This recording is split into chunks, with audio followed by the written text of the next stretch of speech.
மறக்காம சர்ப்ரைஸ் பண்ணுங்க. Thank you. In the following game, the two players achieved the material imbalance that we are discussing straight from the opening. Kramnik against Ivanchuk from their game in 1997. After 93, 96, c4, c6, everything started with anti-Grunfeld. Knight c3, d5, cd5. Sorry, not cd5, but queen a4 check. Bishop d7, queen b3. dc4, queen c4, bishop g7, no, first knight c6, d4, bishop g7, e4, castles and e5, and Ivanchuk played the move bishop e6 in this situation, so he's offering to his opponent to take 3 light pieces, but in return he wants to take the queen and some pawns too. It's still a playable line. Most of the people, even nowadays, people are playing it. So after e takes f6, they taking on c4, pawn takes on g7, king takes on g7, bishop c4, knight d4, knight d4, queen takes d4. All of this is happening by force, and this is the position of an interest.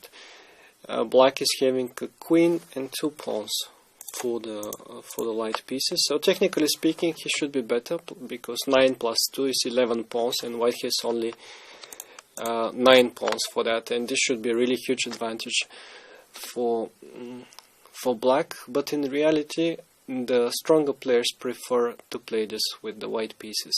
Even though Ivanchuk have tried it in this game, he didn't try it further on. The only one who tried it was Fiedler, famous specialist of the Grunfeld defense, but know that he has tried it in blitz, not in real chess. So I guess that deep inside himself he has the fear of playing against the 3 light pieces, even though he has the 2 pawns in this situation. This game continued with rook a d8, white castled, and queen e5 was the reply by Ivanchuk. The other move is c5, after which most likely white is going to develop himself with rook e1, and b6 would be answered a4 followed by a5. White would be looking for targets for his pieces to start to attack. After a5 he will be opening the rook, and that rook can come after that on a6, on a7, and the pawn on b6 could be one of the targets. So queen e5. On the other hand, it's very hard to say what exactly is black doing in this situation, which pawns is he advancing, where and why. One thing is for sure, he should restrain from advancing the pawns on the king side, because after that his king would be weak. And this is actually what Kramnik is trying to provoke. He's trying to provoke these pawns to come out and to weaken the king. Bishop b3, first of all rook d7, rook e1. An useful move, and also it is creating concrete threats. Bishop, light squared bishop somewhere, followed by discovered attack, and the king and the queen would be gone. Queen a5 was played in this game. Now e3, rook f to d8.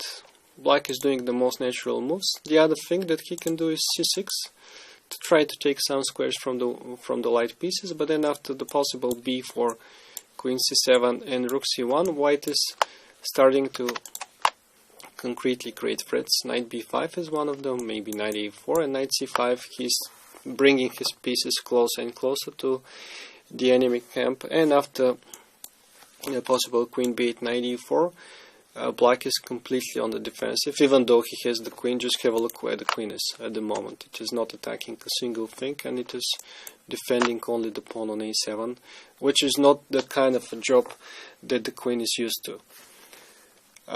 While rook f d8 was answered in a very nice way. Bishop g4. Bishop g4 is provoking weaknesses. It is provoking the move e5, and that move was actually played in the game.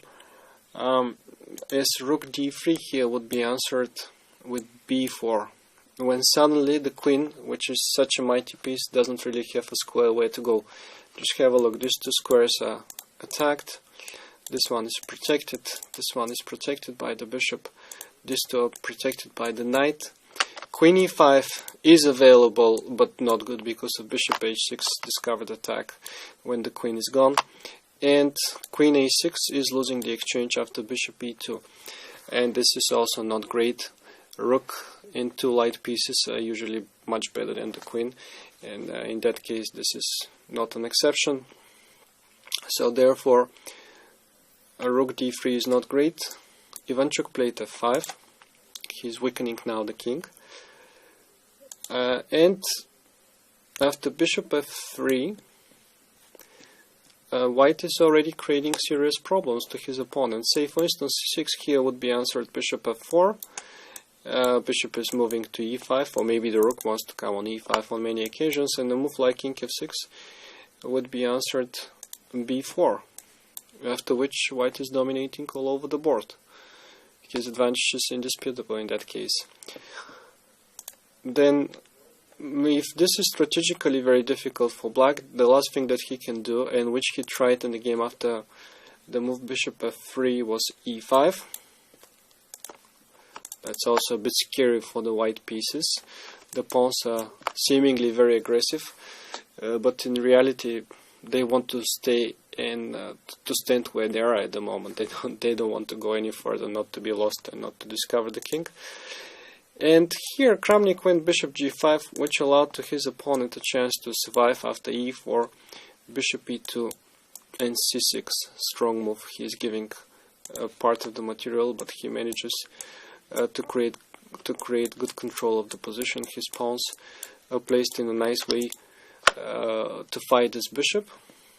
And the game was a draw later after rook e d1, b5, taking all the squares from the white pieces, rook d1, queen e6, g3, a5. Materially white cannot complain, but black also created a lot of counterplay with his pawns.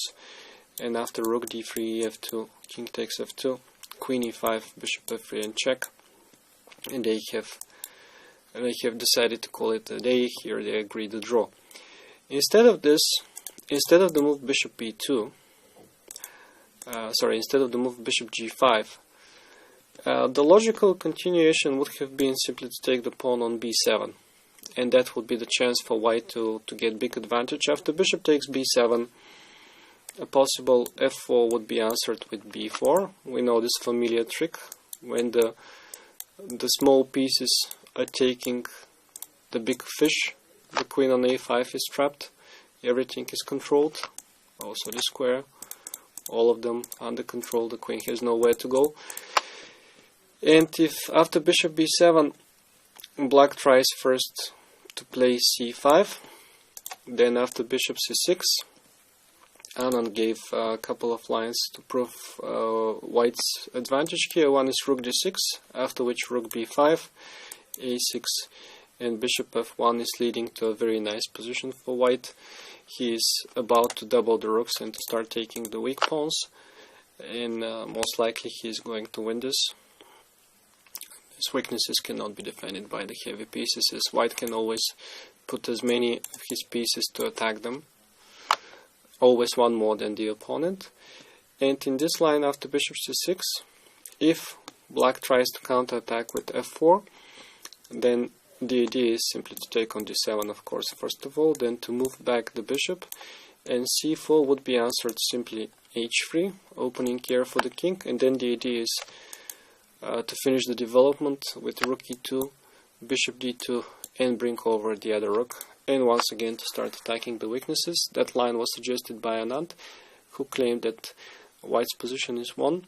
It's funny that the computers consider this to be maybe even better for black, but in reality it's impossible to defend. Little by little the weaknesses will fall one by one, and we already have discussed this when the light pieces, and here also the rooks, are piling against one of the weaknesses. There is nothing that the side with the major pieces can do to defend it.